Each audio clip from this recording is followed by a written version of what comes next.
Argentina পেরুর ম্যাচে আর্জেন্টিনার জয়সূচক গোলটি করেছিলেন লাউতারো মার্টিনেজ। ম্যাচের দ্বিতীয়ার্ধে ৫৫তম মিনিটে লাউতারো মার্টিনেজের করা সেই গোলে অ্যাসিস্ট করেছিলেন লিওনেল মেসি।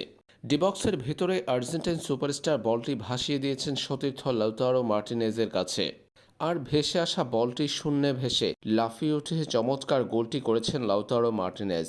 আর্জেন্টিনার জয়ে গোল করতে না পারলেও সতীর্থের গোলে অ্যাসিস্ট করে বিশ্ব রেকর্ডে নাম তুলেছেন লিও মেসি। আর্জেন্টাইন সুপারস্টারের এই অ্যাসিস্টটি ছিল জাতীয় দলের হয়ে অর্থাৎ আন্তর্জাতিক ফুটবলে ৫৮তম অ্যাসিস্ট, যার মধ্য দিয়ে ইংল্যান্ডের তারকা ডোনোভানের সমান ৫৮ অ্যাসিস্টে নাম তুলেছেন লিও।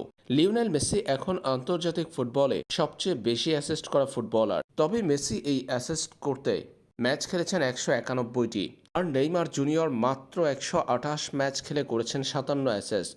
এতদিন নেইমারের সঙ্গে নাম ছিল লিওনেল মেসি। আন্তর্জাতিক ফুটবলে ১২৮ ম্যাচ খেলে ৫৭ অ্যাসিস্টের মালিক Brazilian superstar Neymar junior. Lionel Messi এবার ছাড়িয়ে গেছেন নেইমারকে। নেইমার যে কীর্তি কেবল ১২৮ ম্যাচে করেছেন, লিওনেল মেসি সেই কীর্তি করতে লেগেছে ১৯০ ম্যাচ, আর ১৯১ ম্যাচে গিয়ে নেইমারকে ছাড়িয়ে গেছেন মেসি।